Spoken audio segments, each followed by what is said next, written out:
बिस्मिल्लाहिर्रहमानिर्रहीम। First video में कुछ चीज़ें मिसिंग हो गई थी, जैसा कि हमारा रिएक्ट की क्या नाम है फाइल्स वगैरह कैसी होती हैं रिएक्ट नेटिव की विजुअल स्टूडियो कोड में। तो उनको भी थोड़ी सी स्टडी करनी है और रिएक्ट जेएस के कुछ ट्यूटोरियल्स मिसिंग हो गए थे, तो उनको भी थोड़ा सा गो थ्रू करना है और उनका लिंक भी आप तक शेयर करना है। तो पहले स्टार्ट करते हैं रिएक्ट जेएस के ट्यूटोरियल से। ये ट्यूटोरियल है, ये रिएक्ट जेएस की वो जो पहले थे वो रिएक्ट नेटिव के थे, ये रिएक्ट जेएस के वेबसाइट्स के लिए हैं। तो इसमें ये है कि वैसे ही सेम इसका डिज़ाइन वगैरह वैसा ही है और मेन्यू, बाकी इसमें कंफ्यूजन की कोई चीज़ नहीं है। सिंपल कॉन्सेप्ट ये है, जो रिएक्ट नेटिव है वो एप्लीकेशन के लिए है, जो सादा रिएक्ट है या रिएक्ट जेएस है वो वेबसाइट्स के लिए।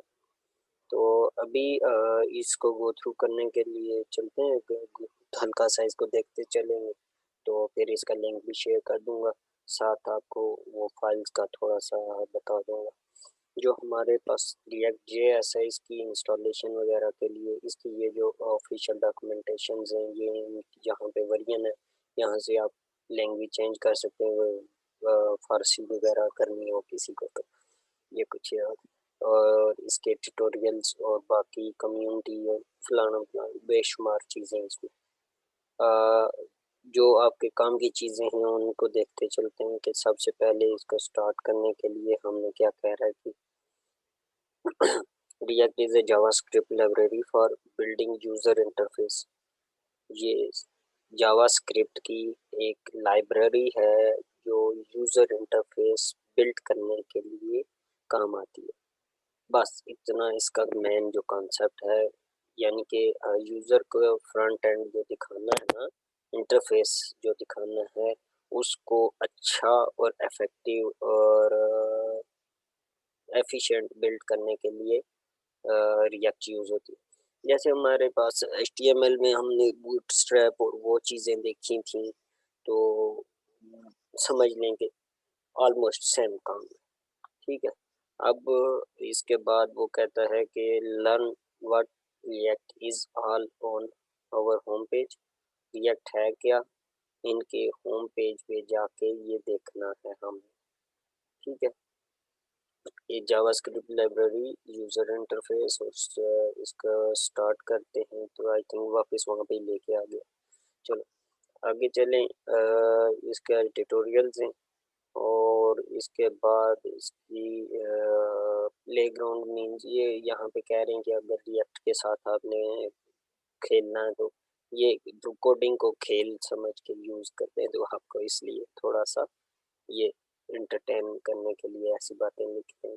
बाकी ये है कि इसके जो टेक्स्ट एडिटर इसके लिए भी हमारे पास विजुअल स्टूडियो कोड ही यूज़ होता है। बाकी ये इसके ऐप बनती कैसे है उसके बारे में सीखना, इसकी फर्स्ट एग्जांपल ये है। और बिगिनर्स के लिए ट्यूटोरियल्स, डिज़ाइनर कैसे रिएक्ट को की वेबसाइट को डिज़ाइन कर सकते हैं, जावास्क्रिप्ट के इसके रिसोर्सेज और फिर इसकी प्रैक्टिकल ट्यूटोरियल्स हैं, स्टेप बाय स्टेप गाइडेंस इसमें है। फिर इसके रिकमेंड किए गए, यानी कि रिएक्ट वालों की तरफ से जो रिकमेंडेड इसके कोर्सेज हैं वो ये हैं। फिर एपीआई का इंटरफेस कैसा है, बाकी हर चीज़ इसमें इन्फॉर्म्ड आप रहना चाह रहे हैं। वेरिएंट की डॉक्यूमेंटेशन, वेरिएंट क्यों कैसे कब अपडेट हुआ और बाकी इसी तरीके से ना। नेक्स्ट फिर इसमें मेन कॉन्सेप्ट्स आते हैं, उसमें हेलो वर्ल्ड का प्रोग्राम है, इंट्रोडक्शन टू जेएसएक्स है, रेंडरिंग एलिमेंट को रेंडर कैसे करते हैं, कंपोनेंट और प्रॉप्स हैं। फिर स्टेट एंड लाइफ साइकिल, यानी कि रिएक्ट का जो वेबसाइट चलती है इसका लाइफ साइकिल क्या है, कैसे कहाँ से स्टार्ट होती है। जैसे हमने जावा में देखा था, आई थिंक सो मेन से स्टार्ट होता है और वो आपका जब भी रन होती है एप्लीकेशन या तो वो मेन से स्टार्ट होता है। तो इस तरह इसका भी एक रूट होता है, इंडेक्स या ऐप डॉट जेएस या कुछ इस तरीके से ना। तो ये सारी चीज़ें इसमें। फिर हैंडलिंग इवेंट, इवेंट आप जो हैंडल करते हैं, एंड्रॉयड में इवेंट हैंडलर्स होते हैं, यहाँ पे उनको कैसे हैंडल किया जाता है। फिर इसकी कंडीशनल रेंडरिंग, इफ एल्स की कंडीशन या वो ternary operator I think so होते हैं वो कैसे, फिर इसकी लिस्ट और इसकी वो फॉर्म्स और स्टेट्स और कंपोनेंट, और इसी तरीके से इसकी फिर गाइडेंस है, कुछ एडवांस गाइडेंस इसकी, और उनके बारे में यहाँ पे अच्छा खासा मटेरियल है।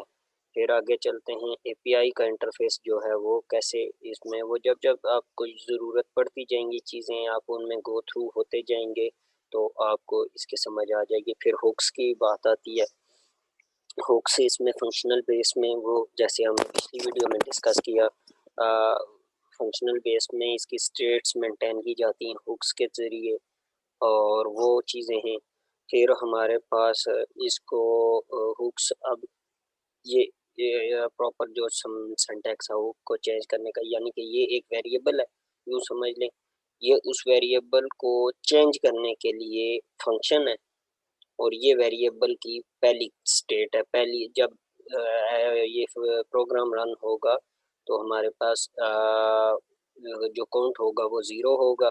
जब भी ये बटन क्लिक होगा तो काउंट को काउंट +1 कर दिया जाएगा, सेट कर दिया जाएगा न्यू तरीके से ना। तो ये उसकी और इसी तरीके से ये आगे इफ़ेक्ट्स की होके, फिर बाकी इसमें सारा टेस्टिंग है, और ये सारी इसकी चीज़ें हैं। घबराने वाली कोई बात नहीं है, इतना मुश्किल कुछ भी नहीं है जो आप किसी को समझ ना आए। और बाकी इसमें ये डॉक्यूमेंटेशंस के मैं लिंक भी साथ वीडियो में पेस्ट कर रहा हूँ, तो उसके लिए परेशान होने की कोई ज़रूरत नहीं है कि कैसे होगा, क्यों होगा, और ये इतना मुश्किल काम नहीं है, ठीक है। सेटअप आपने करने के बाद अब हम इसको डॉक्यूमेंटेशन को भी स्टडी कर चुके हैं, हल्का फुल्का इजी हो जाएगा। अब आते हैं विजुअल स्टूडियो कोड पे, फाइल्स की जो होता है हल्का फुल्का मुझे जो जो पता है वो मैं बताता जाता हूँ। अच्छा जी, यहाँ पे ये ऑलमोस्ट एंड्रॉयड के ही एक जैसी ही होती हैं, एंड्रॉयड की भी और इसकी भी। मैं रिएक्ट नेटिव का ये प्रोजेक्ट ओपन है, तो उस हवाले से यहाँ पे ये एंड्रॉयड की फाइल्स हैं, उसमें ग्रेडल है, बिल्ड है, ऐप के अंदर बिल्ड है, और बिल्ड सोर्स है, फिर बाकी मैन और ये मैनिफेस्ट वगैरह, और ये चीज़ें इसमें आती हैं। फिर एसेट्स में आप वो चीज़ें रखते हैं जो इमेजेस हो गए जो आपने, लेट्स सपोज इस एप्लीकेशन में कुछ चीज़ें यूज़ की, तो मैंने यहाँ पे डायरेक्ट रखी हुई हैं। आपने एक इसमें इमेजेस का फोल्डर बना के इमेजेस रखनी होती हैं, बाकी लोगो या जो भी इसमें जो भी चीज़ें आईओएस में आईओएस के रिलेटेड होती है, नोड मॉड्यूल में इसकी वो तमाम मॉड्यूल्स होते हैं जिनको यूज़ करके ये अपने एप्लीकेशन को रन करता है। बाकी इसमें app.js जो मेन होता है वो होता है इसका, ठीक है, और ये इसका रिटर्न सबसे पहले चलता है। मैं ये फंक्शनल बेस है तो इसलिए ये ऐसे आप समझें, अगर वो हो क्लास बेस तो यहाँ पे रिटर्न के अंदर रेंडर होगा ना, रेंडर होगा ऐप का, उसका क्लास का रेंडर फंक्शन चलेगा सबसे पहले, और रेंडर में जो रिटर्न हो रहा होगा वो डिस्प्ले होगा, ठीक है। और यहाँ पे जो रिटर्न होता है वो नॉर्मल फंक्शन में वो डिस्प्ले होता है, ठीक है। उसके बाद app.json है, इसमें आपकी ऐप का नाम वगैरह और जो नाम डिस्प्ले होता है वो है। फिर पैकेज लॉक है, और पैकेज डॉट जेसन है, इसमें वो लाइब्रेरीज वो डिपेंडेंसीज जो आप यूज़ करते हैं, इंस्टॉल करते हैं, और जिनको यूज़ करके आप एप्लीकेशन बनाते हैं वो होती है, ठीक है। इसके बाद हमारे पास एक कॉन्सेप्ट आता है रिडक्स का, वो भी स्टेट्स मैनेज करने के लिए ही यूज़ होती हैं। मैं देखता हूँ अगर अ, ये तो इसका भी मैं लिंक्स आप इसके भी लिंक्स मैं शेयर कर दूंगा। ये रिडक्स का रिएक्ट नेटिव के लिए यूज़ होता है, तो इसके में भी स्टेट्स कैसे मैनेज होती हैं मैंने अभी तक यूज़ तो नहीं किया, लेकिन ये इनकी भी मैं ऑफिशियल डॉक्यूमेंटेशन साथ पेस्ट कर दूंगा। बाकी अगर रिएक्ट नेटिव के आपने डॉक्यूमेंटेशन देखनी है तो वो इससे पहले वाली वीडियो देखनी है। अगर आपने रिएक्ट जेएस की देखनी है तो ये वीडियो दोबारा, अगर नहीं समझ आई तो दोबारा देखें, और इसकी डॉक्यूमेंटेशंस को सही तरीके से पढ़ें और जो भी एरर वगैरह हैं उन चीज़ों पे गौर से पढ़ना है। जल्दबाजी नहीं करनी किसी भी एरर को ना ना जितनी जल्दबाजी करोगे वो टाइम वेस्ट होता जाएगा। आप गौर से एक बार चीज़ को पढ़ के फिर उसको सर्च करोगे, प्रॉपर तरीके से गूगल पे लिखोगे कि मुझे चाहिए क्या, तो वो फिर उसका रिजल्ट आपको इजीली मिल जाएगा। बाकी इंशाल्लाह जो भी ज़रूरत पड़ी तो साथ साथ वीडियो बना के सेंड कर